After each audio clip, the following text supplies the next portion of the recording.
Everyone, स्वागत है आप सभी का आपके अपने YouTube channel Saraswati academy live में। जैसा कि दोस्तों कल हम लोगों ने क्लास 10th का बायोलॉजी के सिलेबस के बारे में हम लोगों ने डिस्कस किया था।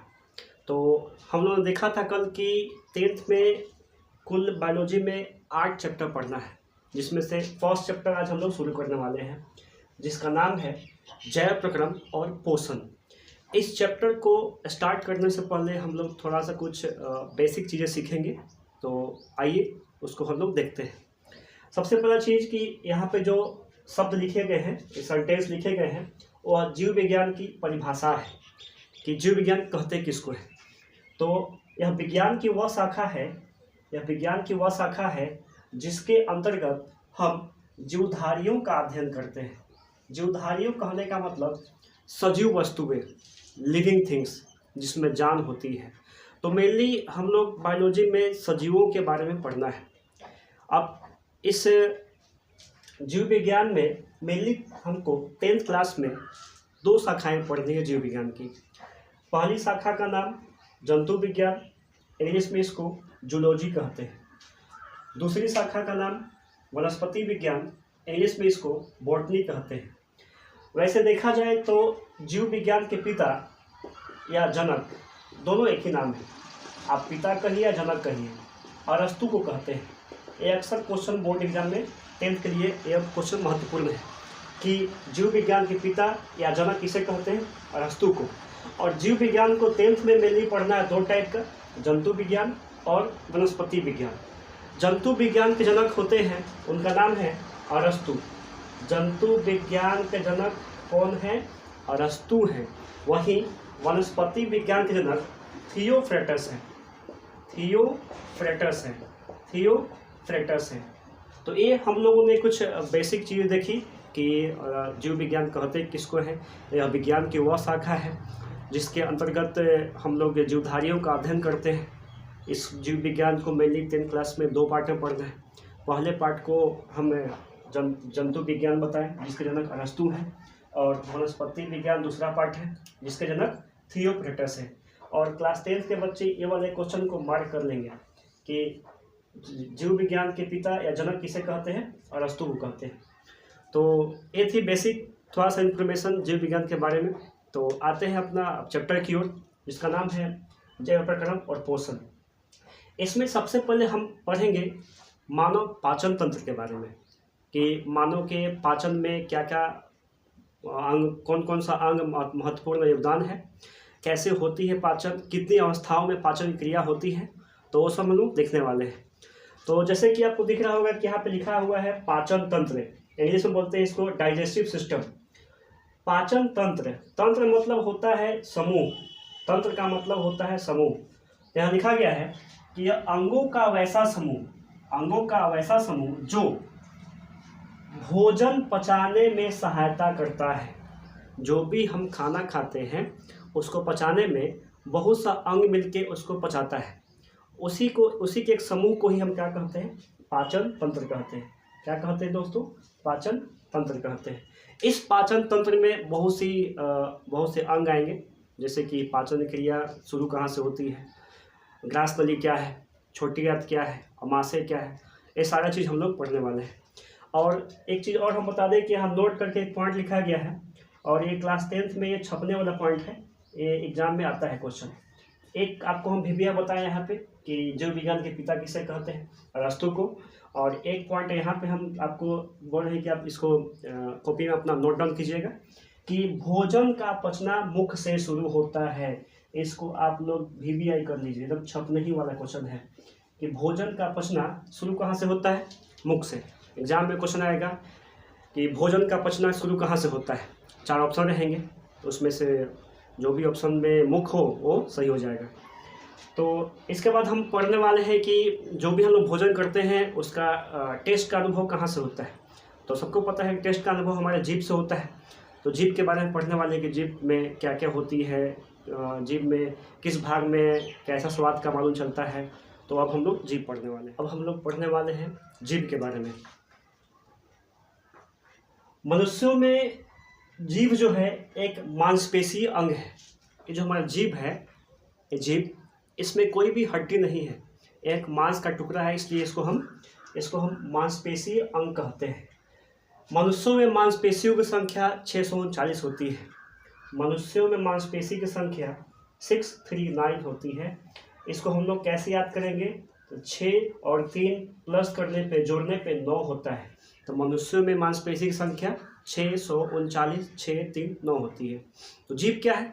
जीभ एक मांसपेशी अंग है। जीभ की लंबाई 10 cm होती है लगभग। ये अलग अलग व्यक्तियों में अलग अलग हो सकती है, ऐसा फिक्स नहीं है कि हर आदमी में जीभ की लंबाई 10 cm ही होगी, कुछ 10 से कम भी होगी, 10 से ज़्यादा भी होगी। तो जीभ की लंबाई लगभग 10 cm होती है। जीभ जो है एक गले की हड्डी होती है, इसका नाम है हायड। एक गले के पास एक हड्डी होती है, उस हड्डी का नाम हायड होती है। हम लोग हड्डी भी पढ़ने वाले हैं आगे। तो गले के पास एक हड्डी होती है जिसका नाम हायड है। जीभ उसी हायड हड्डी से जुड़ी हुई होती है। आप लोग देखे होंगे कभी कि किसी को फांसी वगैरह पड़ता है तो यहाँ से हायड हड्डी टूट जाती है, जिससे उसका जीभ बाहर निकल जाता है, ऐसे हो जाता है थोड़ा सा। तो जीभ गले की हड्डी हायड हड्डी के साथ जुड़ी रहती है। जीभ के ऊपर, हाँ बहुत VVI, खासकर 10th वाले बच्चों के लिए बहुत VVI छपने वाला क्वेश्चन, ये पॉइंट बहुत VVI है, इसको बच्चे नोट करेंगे कि जीभ के ऊपर दाने जैसी संरचना पाई जाती है। जीभ हमारा है, इस जीभ के ऊपर दाना जैसा संरचना होता है, उसको स्वाद कलिया कहते हैं। इंग्लिश में उसको कहते हैं टेस्ट बर्ड्स। काम क्या है?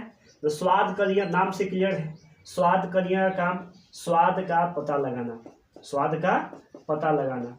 आपसे क्या पूछेगा एग्जाम में?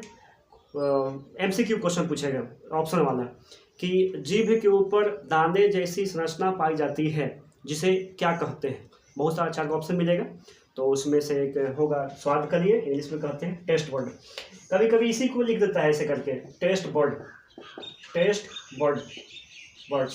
बर्ड्स कहते हैं इसको।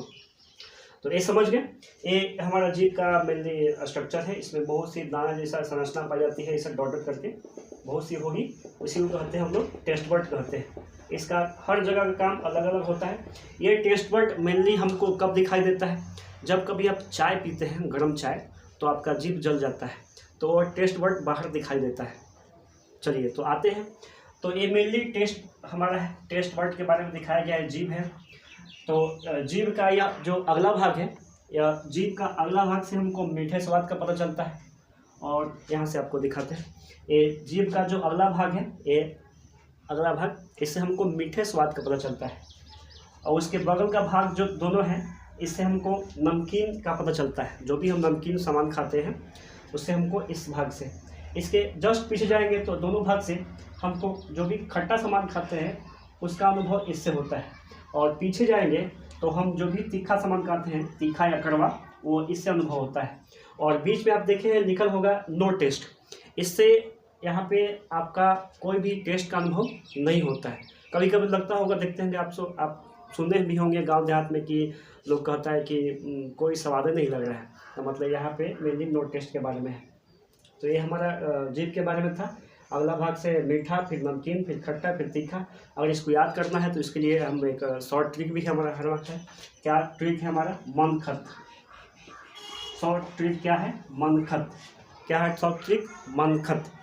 म से मीठा, म से मीठा, न से नमकीन, ख से खट्टा, त से तीखा या कड़वा। तो ये हमारा ट्रिक है याद करने का, मनखट। मनखत क्या? मनखत कि आगे म से मीठा, फिर उसके बगल में न से नमकीन, फिर उसके बगल में ख से खट्टा, और उसके बगल में त से तीखा। तो ये हमारा मेनली जीभ का स्ट्रक्चर है। हम जो भी खाना खाते हैं तो हर समय सेम ही खाना थोड़ी खाते हैं, अलग अलग खाते हैं, तो स्वाद का टेस्ट लेते हैं। अब उस खाना को हम लोग दांत से फिर उसको चबाते हैं। तो मेनली इसके बाद हम लोग दांत पढ़ने वाले हैं। तो चलिए हम लोग इसके बाद दांत स्टार्ट करिए दोस्तों। अब हम लोग दांत पढ़ने वाले हैं। मेनली हम लोग मनुष्यों के दांत पढ़ने वाले हैं इसमें, कि दांत के परत, दांत के सबसे ऊपरी परत को इनामेल कहते हैं। दांत का जो सबसे ऊपरी परत है, हम लोग दांत दिखता है, और जो दांत दिखता है, वो लेयर जो दिखता है, उसको इनामेल कहते हैं। और ये क्वेश्चन 3 क्लास में छपने वाला क्वेश्चन है कि दांत के सबसे ऊपरी परत को क्या कहते हैं? इनामेल कहते हैं। दांत का दूसरी परत डेंटाइन कहलाता है और दांत का तीसरी परत चैम्बर कहलाता है। तो मेनली इतना हम लोग को नहीं पढ़ना है। 10th में सिर्फ पूछेगा कि दांत के सबसे ऊपरी परत को क्या कहते हैं? इनामेल कहते हैं। क्या कहते हैं? इनामेल कहते हैं। इसके बाद कुछ दो नोट हम यहाँ पे लिखे हुए हैं कि शरीर की सबसे मजबूत हड्डी जबड़े की हड्डी होती है। आपको पता ही होगा कि शरीर की सबसे मजबूत हड्डी जबड़े की हड्डी होती है। मनुष्य में जबड़े की संख्या 2 होती है, एक ये निचली जबड़ा है और एक ये ऊपरी जबड़ा है। निचली जबड़ा फिक्स नहीं होती है, इसको हम कैसे भी कर सकते हैं, लेकिन यह ऊपरी जबड़ा फिक्स होता है। तो सबसे मजबूत हड्डी जबड़े की हड्डी, इस जबड़े की हड्डी को हम मैंडिबुलर कहते हैं। मैंडिबुलर, जबड़े की हड्डी को क्या कहते हैं? मैंडिबुलर। लेकिन शरीर का सबसे मजबूत हिस्सा पूछेगा कि आपके शरीर में सबसे मजबूत हिस्सा क्या है, तब कहेंगे यह हमारा जो दांत दिख रहा है इस दांत का इनामेल है। लेकिन शरीर का सबसे मजबूत हड्डी कौन सी है? जबड़े की हड्डी है, जिसे हम मैंडिबुलर कहते हैं। लेकिन शरीर का सबसे मजबूत हिस्सा कौन है? दांत का इनामेल है।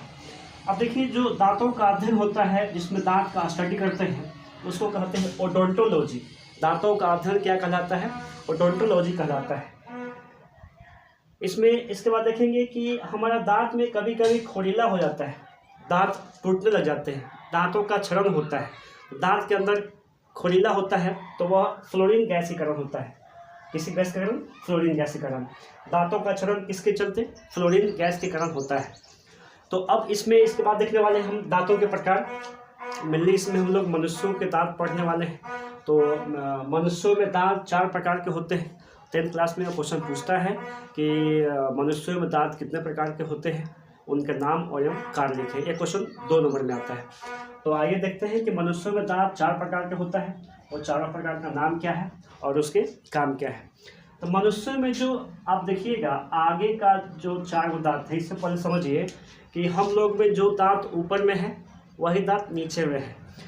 आपको पता होगा कि मनुष्यों में कुल 32 दांत होते हैं। कुल कितने दांत होते हैं?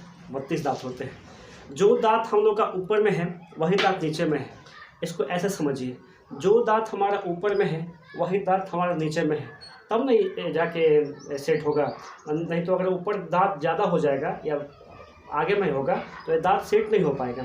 इसलिए हम लोग में जो दांत ऊपर में है उतना ही नीचे में है, यानी 16 दांत ऊपर में और 16 दांत नीचे में है। कुल हम लोग में 32 दांत होते हैं। 32 दांत होते हैं। तो देखते हैं कि मनुष्यों में जो दांत आगे का होता है 4 ठो, उसको कहते हैं इंसीजर। या 4 दांत जो हम बना रहे हैं मनुष्यों में, इसको कहते हैं इंसीजर। इस दांत का नाम है इंसीजर। इंसीजर क्या नाम है? इंसीजर।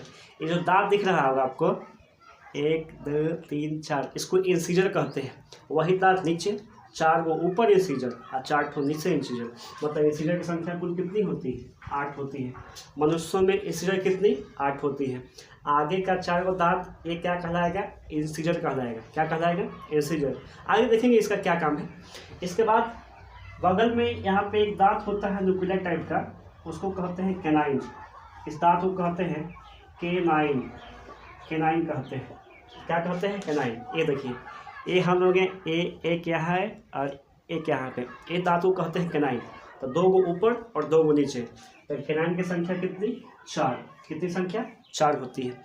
इसके पीछे जब देखिएगा आप तो यहाँ पे मिलेगा आपको 2 दांत यहाँ पे और 2 दांत यहाँ पे। इसको कहते हैं प्रीमोलर। प्रीमोलर कहते हैं। प्रीमोलर कहते हैं। इसकी संख्या 1 2 3 4। तो 4 ठो प्रीमोलर ऊपर में और 4 ठो प्रीमोलर नीचे में। कुल मिला के प्रीमोलर की संख्या 8 हो गई। कितनी हो गई? 8 हो गई। और देहाती भाषा में इसको चौह कहते हैं। एक चौह 2 टाइप का है, एक छोटा सा चौह होता है, एक बड़ा सा चौह होता है। इसके पीछे हम देखेंगे तो बड़ा मोटा मोटा चौह होता है, जिसको हम लोग बायोलॉजी में तो चौह कहेंगे नहीं, बायोलॉजी में इसको कहेंगे हम लोग मोलर। क्या कहेंगे? मोलर। यह क्या है? मोलर है। 1 2 3 4 5 6, और 6 मोलर हम लोग में ऊपर होता है और 6 मोलर नीचे होता है। कुल मोलर टेक हो गया 12 गो। अब देख लीजिए हम लोग में 32 दांत हुआ कि नहीं। 8 8 और 4 12 और 12 8 20 और 20 और 12 कितना हो गया, 32 हो गया। तो ये मनुष्य में 4 प्रकार के दांत होते हैं। पहला दांत आएगा इंसीजर, उसके बगल में कैनाइन, उसके बगल में प्रीमोलर, उसके बगल में मोलर। ये मनुष्यों में दांत है। अब देखते हैं इसका